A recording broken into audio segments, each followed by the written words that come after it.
5-6 বছর গবেষণা করার পরে আপনার এই স্বাদের এই তারতম্য ধরতে আমি সক্ষম হয়েছি, বুঝছেন।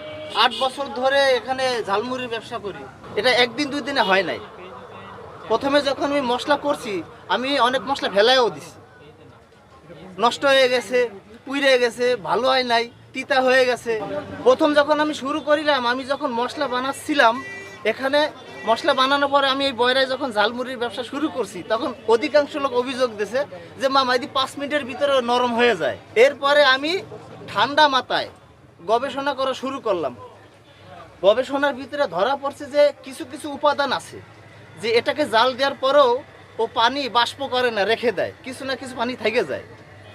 গবেষণা করে করে আপনার যেই উপাদান জাল দেওয়ার পরও আপনার পানি রাখবে না, সেটা গবেষণা করে ওই উপাদান দেওয়ার ভিতরে।